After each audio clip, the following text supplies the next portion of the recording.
Welcome to Sweet Crumbs Bakery. How can I help you? I need a wedding cake. Congratulations. When is the wedding? 3 weeks from now. And the bride's name? Her name is... Mommy, look at my drawing! The world stopped spinning. Time folded in on itself. Jisoo Han's breath caught in his throat as he stared at the woman behind the counter. The woman whose face he thought he'd forgotten. The woman who had haunted his dreams for 5 years. "Sir, are you okay?" "Amara?" The clipboard in her hands clattered to the floor. Her face drained of all color. For a moment, neither of them moved, neither breathed, as if the slightest motion would shatter the fragile reality around them. "Jisoo?" A small hand tugged at Amara's apron. "Who is he, Mommy?" Jisoo's eyes dropped to the child. 4 years old, maybe 5. Dark hair pulled into 2 ponytails, wearing a yellow dress with flower handprints on it. And those eyes. Those unmistakable almond-shaped eyes that stared back at him from the mirror every morning. That's not important, baby. But he has eyes like mine. The room tilted. Jisoo gripped the edge of the counter to steady himself. His heart hammered against his ribs so hard, he thought it might break through. This couldn't be happening. This wasn't possible. He came to order a wedding cake for another woman. He never expected to find the wife he lost 5 years ago. And he definitely never expected to meet the daughter he never knew existed. Hello, lovelies. Welcome to Afro-Korean Story Vault, the hub of great stories.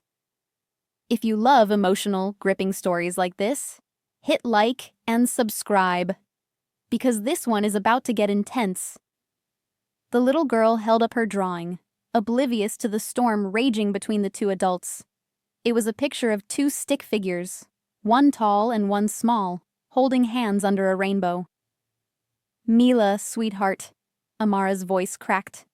"Go to the back room, now." "But Mommy." "Now, Mila, please." The child's lower lip trembled, but she obeyed, casting one last curious glance at Jisoo before disappearing through the doorway. The moment she was gone, Amara's composure shattered. Her hands gripped the counter, knuckles white. "You need to leave." "Leave?" Jisoo's voice came out strangled. "Amara, that child is none of your concern. She has my eyes. She has her own eyes. Don't do this." He moved closer to the counter, and Amara stepped back. "Don't lie to me. Not about this. How old is she?" Amara's jaw clenched. 4. 4 years old. Jisoo did the math in his head, his thoughts spinning. They divorced 5 years ago, which meant Amara was pregnant when they separated, when his mother had presented him with evidence of corporate espionage, when Amara had signed the papers without a single word of protest. "You were pregnant."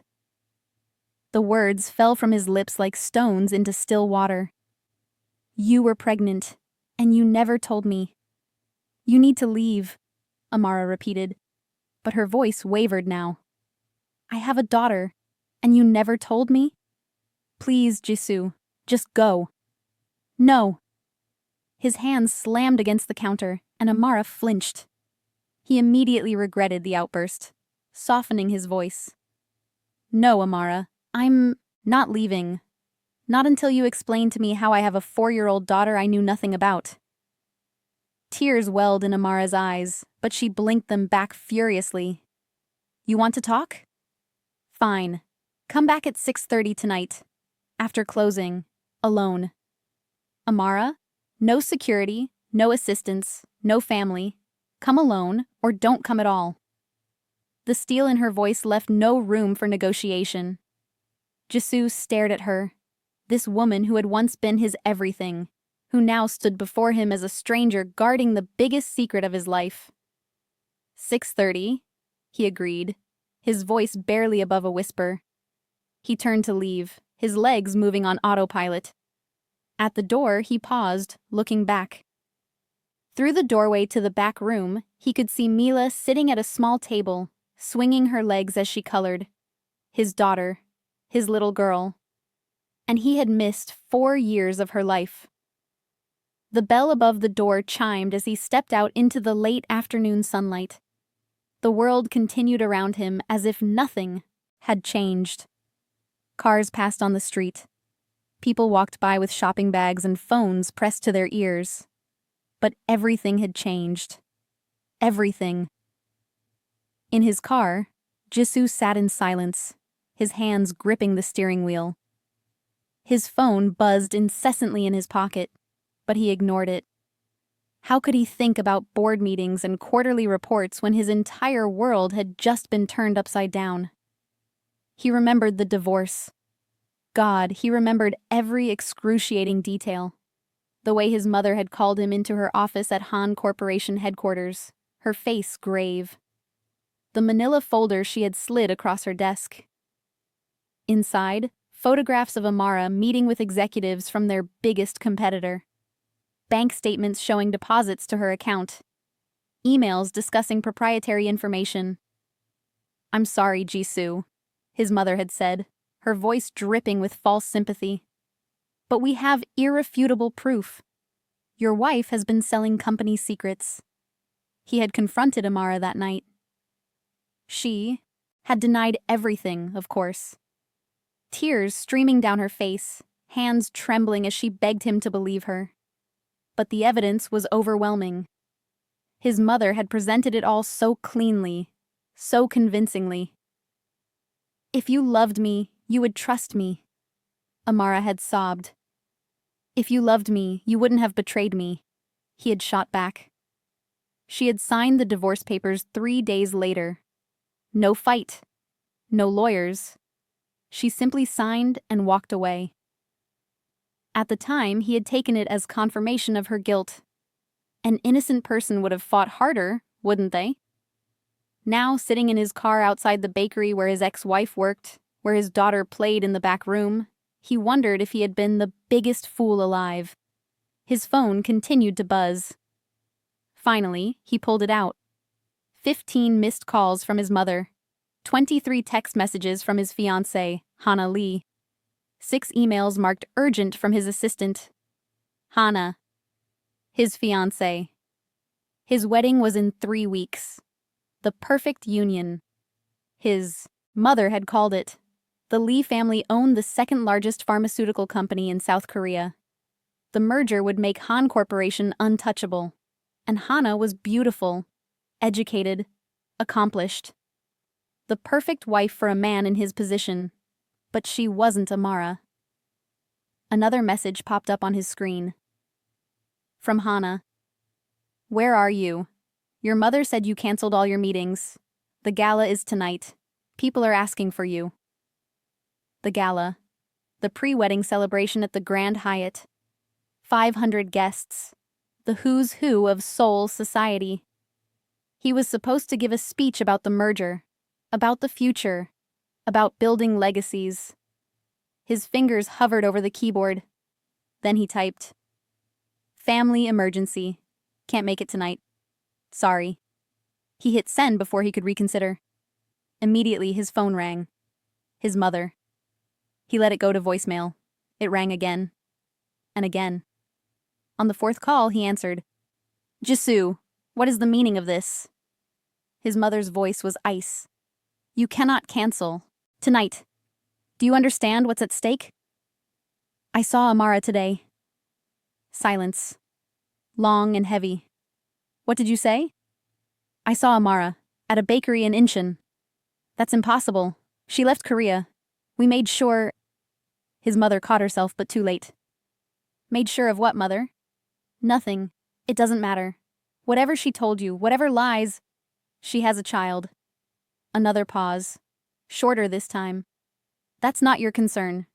She has my eyes, mother. My daughter has my eyes."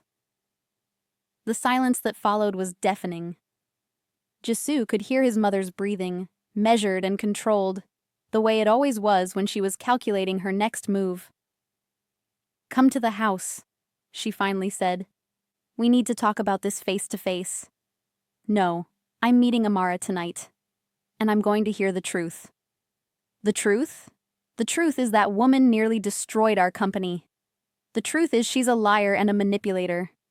Whatever game she's playing now. What if you were wrong? The words came out before he could stop them. What if the evidence was wrong?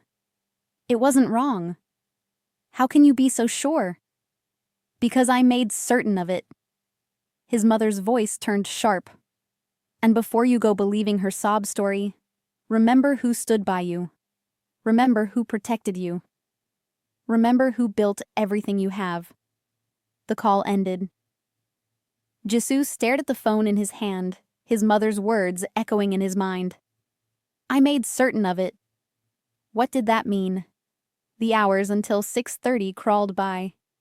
Jisoo drove aimlessly through Seoul, unable to go home, unable to think about anything except the little girl with his eyes and the woman who had walked away without a fight. At 6:15, he parked outside Sweet Crumb's bakery. The lights were still on inside. Through the window, he could see Amara moving around, wiping down tables, putting away trays. No sign of Mila. At exactly 6:30, he walked through the door. Amara had been watching for him. She locked the door behind him and pulled down the shade. Mila's with a neighbor, she said without preamble. We have an hour before I need to pick her up. They sat at one of the small tables near the window. The bakery smelled like vanilla and cinnamon, warm and comforting.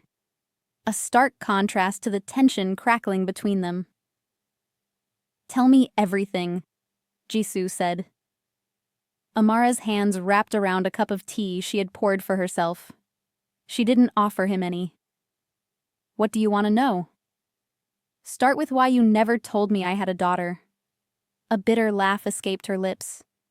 Because you made it very clear that you wanted nothing to do with me. That was different. If I had known... If you had known, what? Would you have believed me then? Would you have trusted me? Her eyes blazed. You threw away 3 years of marriage over evidence you never even questioned.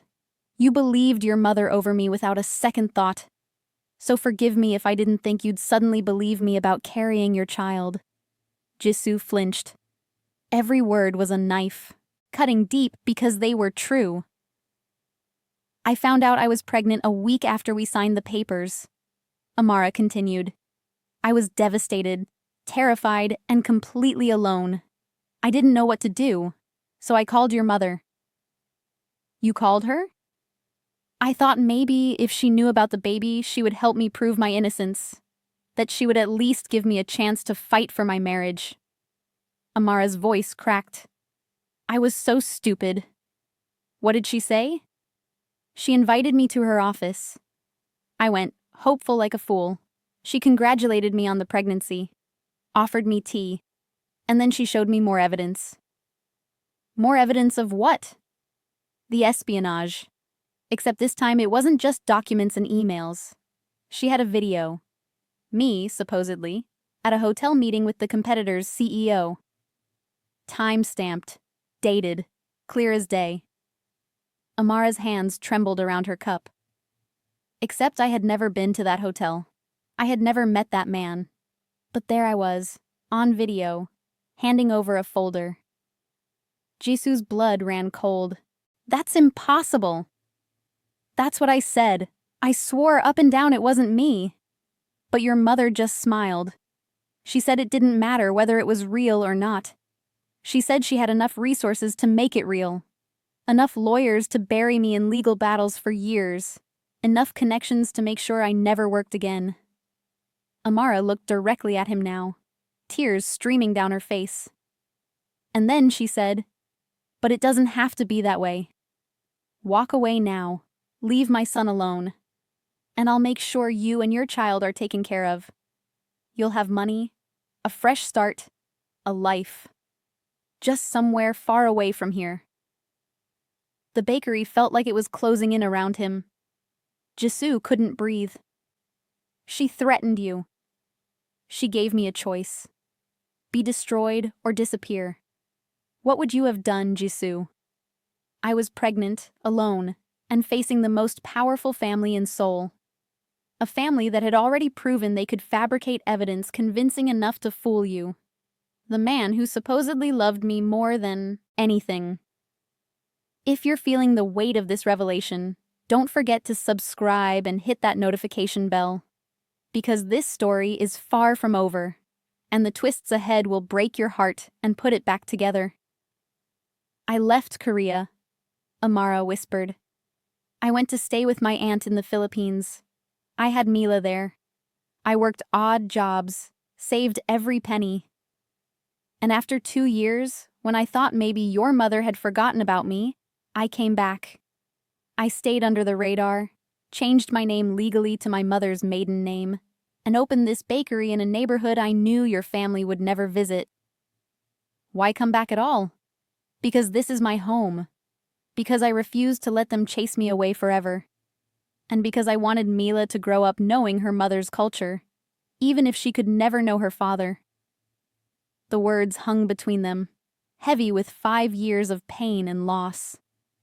I believed them, Jisoo said, his voice breaking. God, Amara, I believed them over you. Yes, you did. I'm sorry. Sorry doesn't give me back 5 years. Sorry doesn't erase the nights I cried myself to sleep, wondering how I was going to raise a child alone. Sorry doesn't change the fact that Mila asks me every few months why she doesn't have a daddy like the other kids. Jisoo buried his face in his hands. He had built an empire. He commanded boardrooms full of powerful executives. He negotiated billion-dollar deals. But he had failed at the one thing that mattered most. He had failed the woman he loved. I want to be in her life, he said. Please, Amara. I want to know my daughter. And what about your fiancé? Your perfect merger? Your mother? I don't care about any of that. You should. Amara's voice was hard now. Because they won't just let you walk away. Your mother didn't go through all this trouble 5 years ago just to lose control now. The moment she finds out you know about Mila, she'll come after us again. And this time, I have more to lose. I won't let her touch you.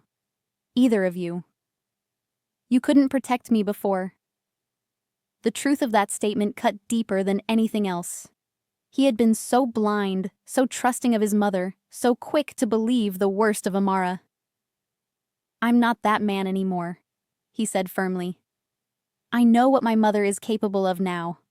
And I swear to you, on everything I have, I will protect you and Mila. Amara studied him for a long moment. Mila doesn't know who you are. She doesn't know she has a father. What did you tell her? That her daddy lives far away. That he doesn't know about her. That it's complicated. Amara's voice softened. She stopped asking about a year ago. She's accepted that it's just the two of us. I want to change that. I want her to know me. It's not that simple, Jisoo. You can't just walk into her life and expect her to understand. She's 4 years old. She's sensitive and sweet, and she deserves better than to be confused and hurt. Then help me. Tell me what to do. I'll do anything. Amara was quiet for a long time. Outside, the street lamps flickered on as evening settled over the neighborhood. One meeting, she finally said. One meeting, and we see how she responds. But you don't tell her you're her father. Not yet. You're just a friend of mine. A friend? Yes, we take this slowly, on my terms. If at any point I think it's hurting her, you step back. No arguments, no lawyers. You just step back. It wasn't what he wanted. He wanted to scoop his daughter into his arms and never let go. He wanted to tell her he was sorry for missing her first steps, her first words, her first everything. But he had no right to make demands. Not after what he'd done. Okay, he agreed. One meeting. On your terms. Amara nodded slowly. Saturday, 2 p.m. We'll take her to Seoul Forest. She loves the deer there. Saturday, I'll be there. She stood up, signaling the conversation was over. Jisoo stood as well, reluctant to leave. Amara, he said as she walked him to the door. The evidence. Do you still have any of it? Your mother made sure I didn't have copies of anything. She was very thorough. But it was fabricated. We could prove. Prove what? That one of the most powerful women in Korea committed fraud 5 years ago? With what evidence? My word against hers? Amara shook her head. I learned a long time ago that some battles can't be won. I'm not interested in fighting your mother. I'm only interested in protecting my daughter. Our daughter, Jisoo wanted to correct. But he didn't. He had forfeited that right. He left the bakery and sat in his car for a long time, watching as Amara locked up and walked down the street to collect Mila. He saw them return, saw Mila bouncing happily beside her mother, telling her about something with animated hand gestures. The sight of them together, happy and whole without him, was agony. His phone had been mercifully quiet for the past hour. Now, as he started the car, it came alive again. Messages flooded in. His mother, Hana, his assistant, the board members. One message from Hana made him pause. Your mother told me you found your ex-wife. She said she has a child. Is it true? Of course his mother had already spread the news. Damage control. Getting ahead of the narrative. He typed back, we need to talk. Not over text. The drive back to his penthouse in Gangnam felt endless. When he finally arrived, he wasn't surprised to find his mother waiting in the lobby, her driver stationed by the door. We're going to have this conversation whether you like it or not, she said, stepping into the elevator with him. They rode up in silence. In his apartment, his mother didn't wait for an invitation. She poured herself a scotch from his bar and settled into his leather armchair like she owned the place.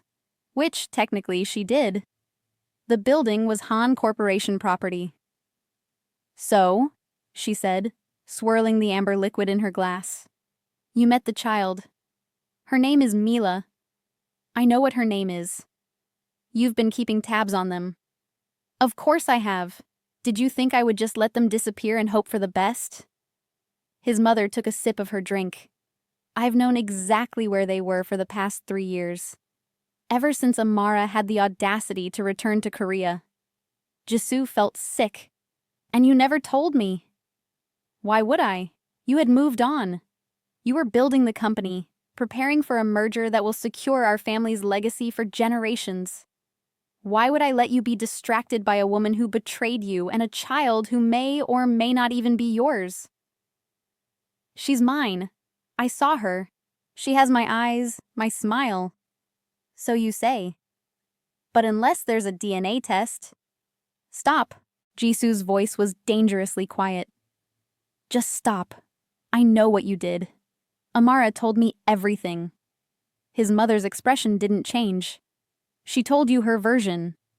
She told me how you fabricated evidence, how you threatened her, how you forced her to leave.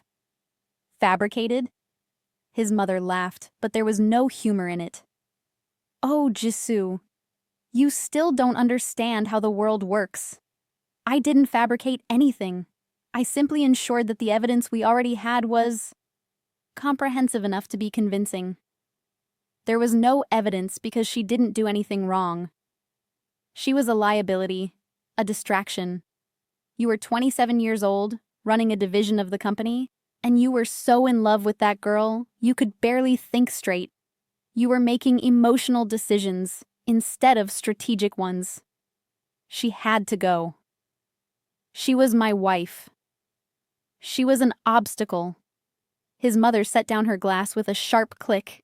And if you're thinking of bringing her back into your life now, you need to understand what you'll be giving up. The merger with Lee Pharmaceuticals is contingent on your marriage to Hana. Break the engagement, and we lose everything. The stock will plummet. Our investors will flee. Everything your grandfather built, everything I've spent my life protecting, will be at risk. Then let it be at risk. I'm not marrying Hana. Yes, you are. Because you're not a stupid boy anymore.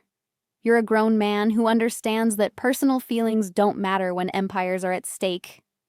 She's my daughter. She's a complication. His mother stood up, smoothing her designer suit. Here's what's going to happen. You're going to marry Hana as planned. You're going to complete the merger. And if you want to play father to that child, fine. We'll arrange generous support payments. We'll set up a trust fund. You can visit on birthdays and holidays. But they stay out of the spotlight, and they stay away from anything connected to Han Corporation. No. No. I said no, Mother. I'm going to get to know my daughter. And if Amara will have me, I'm going to try to earn back her trust. Everything else is secondary. His mother's eyes turned cold. If you choose them, you lose everything. Your position at the company, your inheritance, your name. I will personally ensure you have nothing. Then I'll have nothing. But at least I'll have my dignity. They stared at each other, an impasse between generations and philosophies. Finally, his mother picked up her purse. You have until the wedding to come to your senses. 3 weeks. If you're not standing at that altar, I'll assume you've made your choice. And once I assume that, there's no going back. I don't give second chances, Jisoo. Not even to my own son. She left without another word. The apartment felt cavernous and empty after she was gone. Jisoo walked to the floor-to-ceiling windows overlooking the Seoul skyline. Millions of lights twinkled in the darkness. His kingdom. His empire. Everything he'd spent his adult life building. And none of it meant anything compared to the little girl in the yellow dress with flour on her hands. Saturday afternoon arrived with clear skies and warm sunshine. Jisoo arrived at Seoul Forest 30 minutes early, too nervous to be late. He wore jeans and a simple button-down shirt, having agonized over what a father should wear to meet his daughter for the first time. At exactly 2 p.m., he saw them. Amara held Mila's hand as they walked down the path toward the entrance. Mila wore a pink sundress and carried a small backpack shaped like a bunny. She was talking animatedly, and Amara was smiling down at her. The sight made Jisoo's heart clench. Mila saw him first. Mommy, there's that man from the bakery. Amara's eyes met his over Mila's head. She looked nervous but determined. Mila, sweetheart, this is Mr. Han. He's an old friend of Mommy's. Hello, Mr. Han. Mila beamed up at him with a smile that was pure sunshine. Hello, Mila. But please, call me Jisoo. That's a funny name. He laughed, surprised by the sound coming from his own throat. Is it? It sounds like cheese in English. Mommy teaches me English sometimes. Your mommy is very smart. I know. Mila swung their joined hands. Are you coming to see the deer with us? If that's okay with you? It's very okay. The deer are my friends. I'll introduce you. They walked into the forest together, Mila chattering the entire way about the deer, about her favorite tree, about the snack she had in her backpack. Jisoo listened to every word, committing it all to memory. This was his daughter. This bright, happy, talkative little girl was his. At the deer enclosure, Mila pressed her face against the fence, calling to the animals. One brave deer approached, and she giggled with delight. Can I feed it, Mommy? Please? Amara pulled out some approved deer food from Mila's backpack. Just like we practiced. Flat hand, gentle movements. Jisoo watched as Mila carefully fed the deer, her face screwed up in concentration. When the deer licked her palm, she burst into laughter. Did you see, Jisoo? Did you see? I saw. You were very brave. I'm always brave. Mommy says I'm the bravest girl she knows. They spent 2 hours in the forest. They fed the deer, played on the playground, and had ice cream from a vendor. Mila chose strawberry and insisted on sharing it with both adults. "It's the best flavor," she declared seriously. "You have to try it." When it was time to go, Mila surprised Jisoo by hugging his leg. "Will you come back and play with us again?" His throat tight, he looked at Amara, who nodded almost imperceptibly. "Yes," he said. "I'd like that very much." "Good. Next time I'll show you my secret hiding spot." As they walked back to the entrance, Mila skipped ahead to look at some flowers. Amara spoke quietly beside him. "She likes you." "She's wonderful. She's perfect." "She is?" Amara's voice was soft. "Thank you for being gentle with her. Thank you for letting me meet her." They reached the parking lot, and Mila waved enthusiastically as Amara led her toward the bus stop. "Bye, Jisoo. See you soon." "See you soon, Mila." He watched them disappear around the corner, his daughter's laughter echoing back to him. And for the first time in 5 years, he felt something he'd thought was lost forever. Hope. But hope was a dangerous thing, because back at his apartment, another message from his mother waited. "The wedding stands.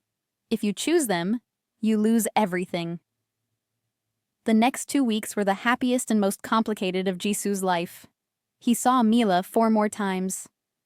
They went to the aquarium, where she pressed her nose against the glass and named all the fish. They visited a children's museum, where she dragged him through every exhibit. They had dinner at Amara's small apartment above the bakery, where Mila showed him her extensive collection of drawings and insisted he help her build a blanket fort. Each moment, with her, was precious. Each smile, each laugh, each time she reached for his hand without thinking about it. He was falling in love with his daughter, and it was the easiest and most natural thing in the world. But the wedding loomed closer. 10 days away. Then 7. Then 5. Hana called him repeatedly. He finally agreed to meet her for coffee. She was beautiful as always, perfectly put together in a cream-colored suit. But when he looked at her, all he could think about was how she wasn't Amara. "Your mother told me everything," Hana said, stirring her latte. "About your ex-wife and the child. I'm sorry you had to find out that way." "Are you going to cancel the wedding?" The directness of the question caught him off guard. "Hana." "It's a simple yes or no question, Jisoo. Are you going to cancel our wedding?" He looked down at his own untouched coffee. "I don't love you." "I know. You deserve someone who does. Perhaps, but I also deserve honesty. And right now, you're not being honest with yourself about what you want. I want to be with my daughter. You can be with your daughter and still marry me. Your mother is right about that. We can arrange visitation, support payments. I don't want visitation. I want to be her father. Fully. Completely. I want her to know me, to live with me, to be part of my life every single day." Hana was quiet for a moment. "And her mother? Do you want her too?" Did he? The question haunted him. He had loved Amara once, fiercely and completely. But 5 years had passed. They were different people now. She barely trusted him, and he couldn't blame her for that. "I don't know," he admitted. "But I know I can't marry you while I'm still figuring that out. My father will pull out of the merger." "I know. Your mother will disown you." "I know." Hana reached across the table and squeezed his hand.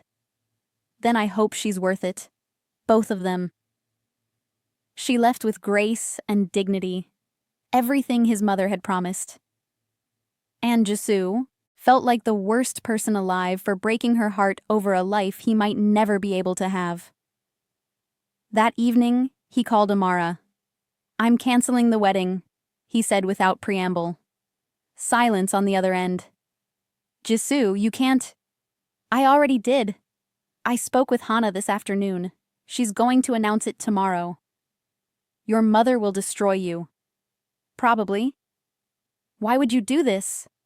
Because I can't marry one woman while I'm falling in love with my daughter. Because I can't build a life based on lies and arrangements when the truth is standing right in front of me. Because for once in my life, I want to make the right choice instead of the strategic one. He heard Amara's breath catch.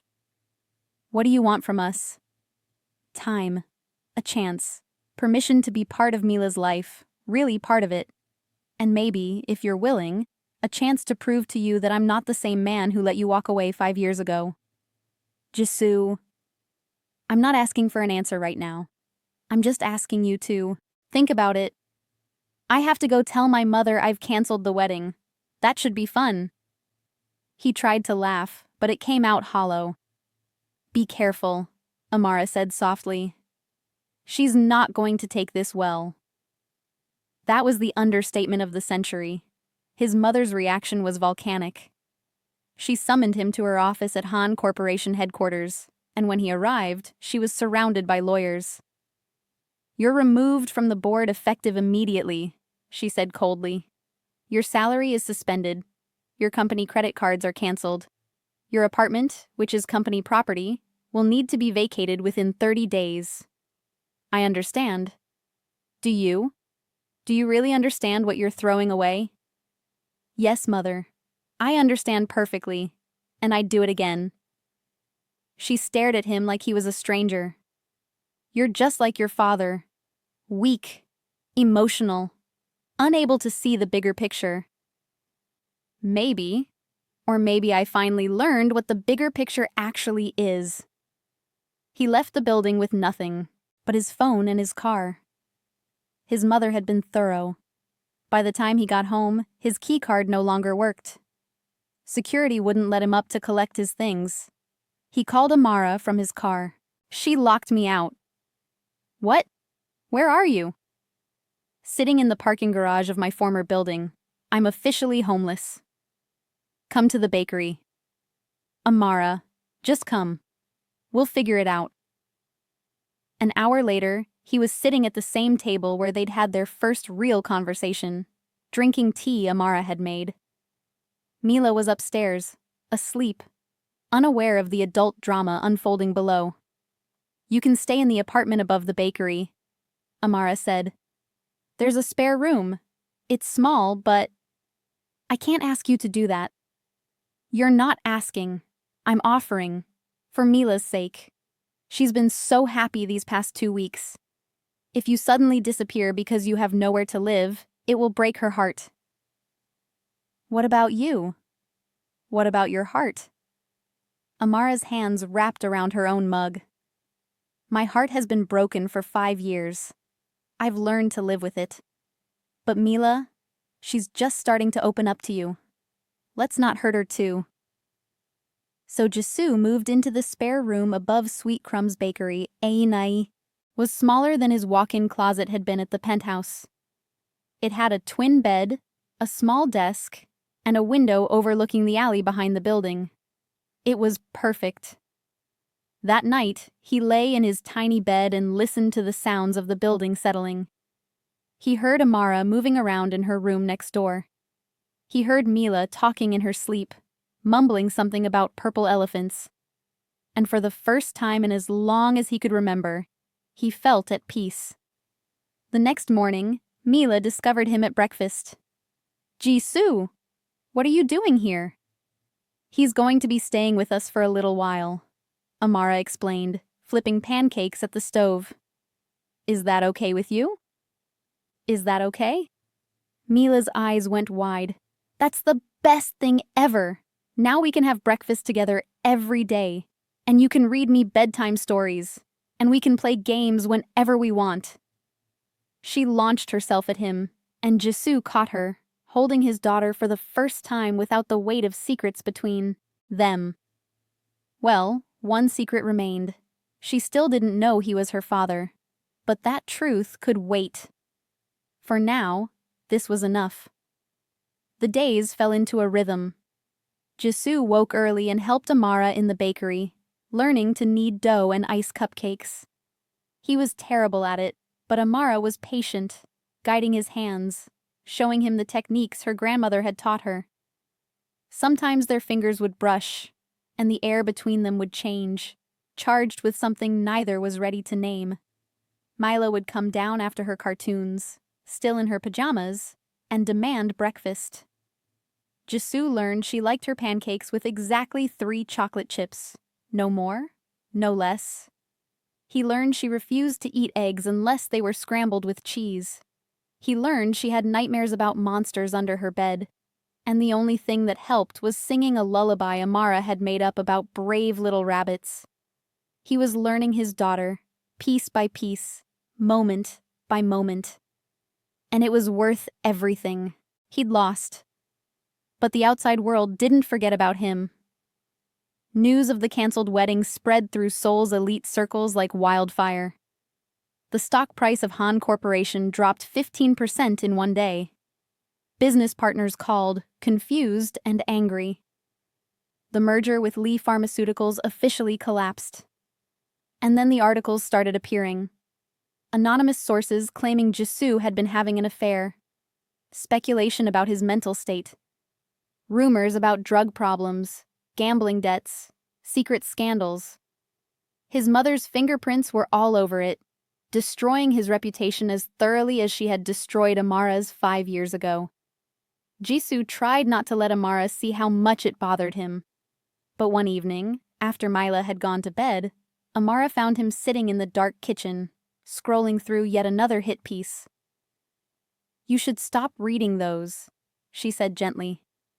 "They're calling me unstable, saying I abandoned my responsibilities, that I'm not fit to run a company. Are they wrong?" He looked up, surprised by the question. Amara sat down across from him. "Did you abandon your responsibilities at Han Corporation?" "Yes." "Are you fit to run that company the way your mother wants it run?" "No, not anymore." "Then they're not wrong. They're just asking the wrong questions." "What should they be asking?" "Whether you're happy. Whether you made the right choice for yourself, not for shareholders and merger deals. Whether the man you're becoming is better than the man you were." Jisoo set down his phone. In the dim light from the street lamps outside, Amara looked exactly as she had 5 years ago. The same dark eyes, the same gentle strength in her expression. "Am I?" he asked quietly. "A better man? You're here. You're trying. You chose your daughter over an empire. That's something. It's not enough to make up for what I did to you." "No," she agreed, "it's not. But it's a start." They sat in comfortable silence for a moment. Then Amara spoke again, her voice barely above a whisper. "I used to hate you. For years I would lie awake at night and hate you for not believing me, for choosing your mother's word over mine, for letting me go so easily. But then Mila was born, and suddenly I didn't have energy for hate anymore. I had to focus on survival, on being strong enough for both of us. I don't deserve your forgiveness. Probably not. But Mila deserves a father, and maybe that's more important than what either of us deserves." Another week passed. Jisoo's money was running out. His mother had frozen all his accounts except for one personal savings account he'd opened years ago. It had enough to last maybe 2 months if he was careful. He started looking for work. But every door closed in his face. His mother's influence reached far and wide. No major corporation would touch him. His reputation was too damaged, and no one wanted to anger the Han family. Finally, he swallowed his pride and took a job at a small marketing firm in Hongdae. The pay was a fraction of what he'd made at Han Corporation. His title was Junior Account Manager, reporting to people 10 years younger than him. But it was honest work, and it paid the bills. Mila thought it was hilarious. "You have to go to an office like Mommy's friend Sujin, and you have a boss who tells you what to do?" "That's right." "But you used to be the boss." "I was. Now I'm learning what it's like to not be the boss. It's humbling." "What's humbling mean?" "It means realizing you're not as special as you thought you were." Mila frowned, considering this. Then she climbed into his lap and patted his cheek. I think you're special. His eyes burned with unexpected tears. Thank you, sweetheart. You're welcome. Can we have ice cream now? Life in the small apartment above the bakery was cramped but warm. Jisoo had never lived like this, surrounded by noise and life and constant interruptions. There was no staff to handle meals or laundry, no driver to take him places, no assistant to manage his schedule. Instead, there was Mila bursting into his room at 6 in the morning, demanding he help her find her favorite stuffed rabbit. There was Amara calling up the stairs that breakfast was ready. There was the smell of fresh bread wafting through the floorboards. There were arguments about whose turn it was to do the dishes and negotiations about bedtime and the kind of beautiful, messy chaos that made up a real family. And somewhere along the way, without meaning to, without planning it, Jisoo fell in love with Amara all over again. It wasn't the same love as before. That had been young and passionate and untested. This love was quieter, deeper, built on shared exhaustion and inside jokes and the way she smiled when Mila did something particularly silly.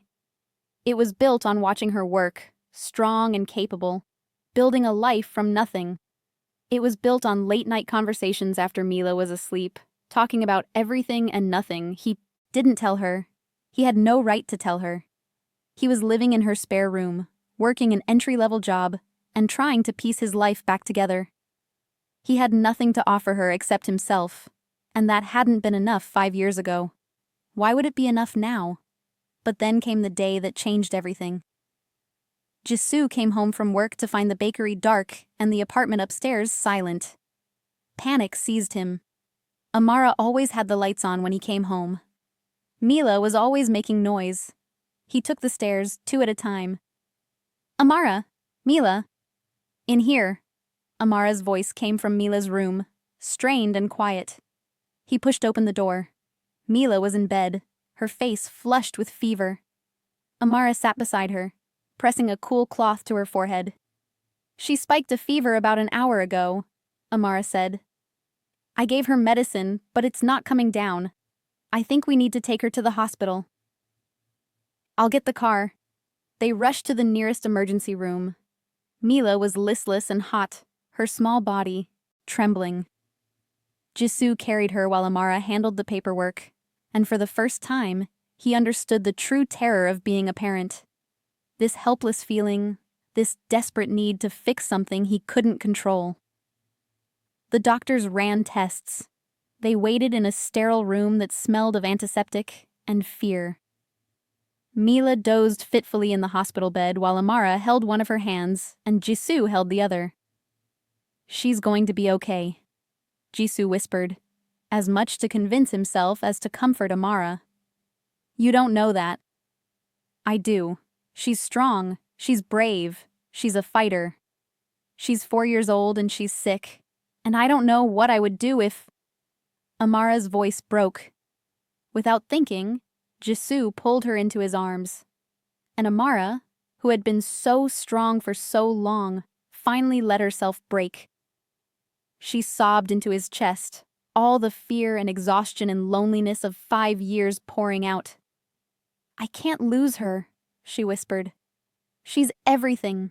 She's my whole world. You won't lose her, and you're not alone. Not anymore. I'm here. I'm not going anywhere. They held each other while their daughter slept, and Jisoo felt something shift between them. A wall coming down. A bridge being built. The doctor came in an hour later with good news. Just a bad virus. Fever would break in a day or 2. Keep her hydrated, lots of rest, nothing serious. The relief was so intense Jisoo's knees nearly buckled. They took Mila home in the early hours of the morning. She woke up enough to mumble, Is Jisoo coming too? Yes, baby. Jisoo's coming too. Good. I want him to stay. Once Mila was settled in her bed, Amara walked Jisoo to the door of his room. They stood in the narrow hallway, exhausted and emotionally raw. Thank you, Amara said. for being there tonight. Where else would I be? I don't know, it's just... I've done all of this alone for so long. It's strange to have someone to share it with. Good strange or bad strange? She smiled, the first real smile he'd seen from her in weeks. Good strange. They stood there, inches apart, and Jisoo felt the pull between them like gravity. He wanted to kiss her. He wanted to tell her he loved her. He wanted to promise her the world. But instead, he just said, "Good night, Amara." "Good night, Jisoo?" The next morning, Mila's fever had broken. She was weak but hungry, demanding soup and crackers and her favorite cartoons. Jisoo called in sick to work and spent the day keeping her entertained while Amara managed the bakery downstairs. Around noon, someone knocked on the door. Amara went to answer it, and Jisoo heard her sharp intake of breath. "What are you doing here?" His mother's voice echoed up the stairs. "I came to meet my granddaughter." Jisoo's blood turned to ice. He moved to the top of the stairs, positioning himself between his mother and Mila's room. "You need to leave," he said. His mother stood in the bakery's entrance, perfectly dressed as always, completely out of place among the flour dust and mixing bowls. She looked up at him with an expression he couldn't read. "I hear she's been ill." "How did you know that?" "I know everything, Jisoo. You should remember that." She turned to Amara. "May I come in?" "No," Amara said firmly. "You may not." "I'm not here to cause trouble. I'm here to extend an olive branch." "We don't want your olive branch," Jisoo said, descending the stairs. "We don't want anything from you. Not even a full restoration of your position at the company. Not even your inheritance back. Not even your reputation repaired." The offer hung in the air, tempting and terrible. "What's the catch?" Amara asked. His mother smiled. "Smart girl. I can see why Jisoo fell for you." She pulled an envelope from her purse. "Here's my offer. You give up legal parental rights to the child. We establish a generous trust fund in her name, inaccessible until she's 21. You'll receive monthly support payments, enough to expand this little bakery into a real business, and Jisoo can return to Han Corporation as planned." "No," Jisoo and Amara said simultaneously. "You haven't heard the best part. If you refuse, I'll file a lawsuit claiming Amara has been keeping the child from her father. I have 5 years of documentation showing that Jisoo had no knowledge of his daughter's existence. I have evidence that Amara deliberately concealed this information. Family court tends to frown on parental alienation." "You're threatening to take my daughter?" "I'm offering you a choice. Take the money and walk away cleanly, or fight me in court and lose everything anyway. I'll bury you in legal fees. I'll drag out the case for years, and in the end, I'll win custody, place the child with Jisoo, who will, of course, be far too busy with his responsibilities at the company to actually raise her, and she'll end up raised by nannies anyway. Is that what you want?" Amara's face had gone white. Jisoo stepped between his mother and Amara, his whole body shaking with rage. "Get out. Jisoo." "I said get out. You will not threaten Amara. You will not threaten my daughter, and you will not come back here. Ever." His mother's expression hardened. "Fine. I gave you a chance to do this the easy way. Now we'll do it my way. Expect a summons from my lawyers within the week." She left, and the bakery felt poisoned by her presence. Amara sank into a chair, her face in her hands. "She's going to take Mila from me." "No, she's not. You heard her. She has lawyers, money, evidence. And we have the truth." Jisoo knelt in front of her, taking her hands. "We have the fact that you're an incredible mother. We have the fact that Mila is happy and healthy and loved. No judge is going to take a child away from a good parent just because a rich grandmother wants custody. You don't know that. Then we'll fight. We'll get our own lawyers. We'll tell them everything. how she fabricated evidence, how she threatened you, how she forced you to leave. We'll expose every dirty trick she's ever pulled. With what money? I have barely enough saved to keep the bakery running for 6 months. I can't afford a legal battle with Han Corporation. Jisoo thought fast. He didn't have money either. His mother had made sure of that. But he had something else. I have information. 5 years of working at Han Corporation. I know where the bodies are buried. I know which deals were made under the table. I know which board members would turn on my mother if given the right incentive. You'd burn down your family's company? To protect you and Mila? Without hesitation. Amara stared at him, and something in her expression shifted. Why? Why what? Why are you doing all of this? You could have stayed in your mother's good graces. You could have visited Mila occasionally, sent money, maintained your comfortable life. Why give up everything? The answer was simple and complicated all at once. Because I love her, Jisoo said. I love Mila more than anything in this world. And because I love you. I never stopped loving you, Amara. Not for 1 second of the past 5 years. I was wrong about you, wrong about everything, and I can't change that. But I can choose differently now. I can choose you. I can choose us. Tears streamed down Amara's face. You love me? I love you. I'm sorry it took me this long to say it. I'm sorry for everything. But if you'll give me another chance, if you'll let me prove that I can be the man you deserved 5 years ago, I swear I will spend the rest of my life making you and Mila happy. For a long moment, Amara didn't speak. Then she leaned forward and kissed him. It was soft and tentative and tasted like tears and hope. When they pulled apart, she whispered, I love you too. I tried not to. God, I tried so hard, but I do. They held each other in the middle of the empty bakery, 2 broken people finding their way back to whole. From upstairs, Mila's voice called out, Mommy! Jisoo! I'm hungry! They both laughed, the moment broken but not lost. Coming, sweetheart, Amara called back. As they climbed the stairs together, Jisoo took Amara's hand. Whatever his mother threw at them, they would face it together. And somehow, that made everything seem possible. The summons arrived exactly 1 week later. His mother wasn't bluffing. The lawsuit claimed parental alienation, requesting full custody be granted to Jisoo with visitation rights for Amara. It was calculated and cruel, using his own name to take Mila away from her mother. But Jisoo had been busy.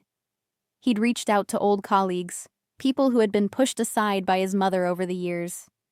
He'd compiled evidence of every questionable decision, every threatened employee, every fabricated scandal. And he'd contacted a lawyer, someone his mother had forced into early retirement years ago, someone who had an axe to grind and nothing left to lose. The legal battle was brutal. Depositions, court appearances, character witnesses. His mother painted Amara as unstable, vindictive, and manipulative. But Jisoo and their lawyer painted a different picture. One of a woman who had been threatened and blackmailed, who had done everything to protect her child from a powerful family that viewed her as a bargaining chip. And then, in a moment of desperation, Jisoo did something he had sworn he would never do. He testified against his own mother. Under oath, he detailed every manipulation, every threat, every lie. He exposed Han Corporation's darkest secrets and his mother's methods. The courtroom was silent when he finished. His mother's lawyer scrambled for a rebuttal, but the damage was done. The judge took 2 weeks to deliberate. 2 weeks of sleepless nights and constant anxiety. 2 weeks of holding Mila extra tight, terrified that every moment might be their last together. When the decision finally came, they all gathered in the courtroom. Jisoo held Amara's hand so tightly his knuckles turned white. The judge ruled in their favor. Full custody to Amara, with Jisoo having equal parental rights. The lawsuit was dismissed with prejudice, meaning his mother could never bring the same claim again. And as an addendum, the judge issued a restraining order preventing his mother from contacting Mila without both parents' consent. They had won. Outside the courthouse, Amara collapsed into Jisoo's arms, sobbing with relief. And for the first time in months, Jisoo felt like he could breathe. That night, they sat Mila down for an important conversation. She was older now. The court battle had taken 8 months, and she deserved to know the truth. "Mila, sweetheart," Amara began. "Jisoo and I need to tell you something important." Mila looked between them, serious. "Are you in trouble?" "No, baby. We're not in trouble. But we need to tell you about Jisoo, about who he really is. He's Mommy's friend." "He is. But he's also..." "He's your daddy, Mila. Jisoo is your father." Mila's eyes went wide. She looked at Jisoo, really looked at him, studying his face. "You're my daddy?" "Yes, sweetheart, I am. But you've been here the whole time." "I didn't know about you at first, but once I found out, I wanted to be here with you every single day. Is that okay?" Mila was quiet for a long moment, processing. Then she asked the most heartbreaking question. "Are you going to leave?" "Never. I promise you, Mila. I'm never leaving. You're stuck with me forever." She thought about this. Then, with the simple acceptance of a child, she climbed into his lap. "Okay. Can I call you Daddy?" His voice broke. "I would love that more than anything." "Okay, Daddy. Can we have pancakes for dinner?" And, just like that, everything changed, and nothing changed all at once. 6 months later, on a Saturday afternoon in Seoul Forest, Jisoo knelt in front of Amara by the deer enclosure, where they'd first brought Mila together. This time, Mila was in on the secret, bouncing excitedly nearby with the ring box in her hands. "Amara," Jisoo said, taking her hands. "5 years ago, I made the worst mistake of my life when I let you go. I lost years with you, years with Mila, because I was too proud and too foolish to see the truth. I can't get those years back, but I can promise you all my remaining years. I can promise to choose you every day, to trust you, to believe in you, to fight for our family no matter what comes. Will you marry me?" Amara was crying, but she was smiling too. "Yes, yes, of course, yes." Mila shrieked with joy and ran over, throwing her arms around both of them. "We're going to be a real family." "We already are a real family," Jisoo said, kissing her forehead. "But now we get to make it official." They got married 3 months later in a small ceremony at the bakery. No society guests, no corporate politics. Just close friends, Amara's aunt from the Philippines, and Mila as the flower girl, taking her job very seriously. His mother didn't attend. She had stepped down as CEO of Han Corporation after the trial, her reputation too damaged to continue. The board had appointed someone else, and the company continued without the Han family's direct control for the first time in 3 generations. Jisoo didn't miss it. He'd been promoted at his marketing firm and was genuinely enjoying the work. They weren't rich anymore, but they had enough. And every evening, he got to come home to his wife and daughter in their small apartment above the bakery, and that was worth more than any empire. Sometimes, late at night, he would stand in Mila's doorway and watch her sleep. His daughter. His miracle. The child he'd almost never known. And Amara would come up behind, him, wrapping her arms around his waist. "You're going to wake her up if you keep staring like that." "I can't help it. I keep thinking about everything I almost missed." "But you didn't miss it. You're here now. That's what matters." And she was right. He was here. He had chosen love over power, family over empire, truth over convenience. And he would make that choice again and again, every day for the rest of his life. Sometimes the greatest fight isn't for power, but for family. Hello, lovelies. Welcome to Afro-Korean Story Vault, the hub of great stories. If this story touched your heart, if you felt every emotion and twist, please hit that like button and subscribe to Afro-Korean Story Vault. Drop a comment below. Should Jisoo have done anything differently? What would you do if you found out you had a child you never knew about? And if you want more emotional, powerful stories like this, turn on notifications so you never miss our next upload.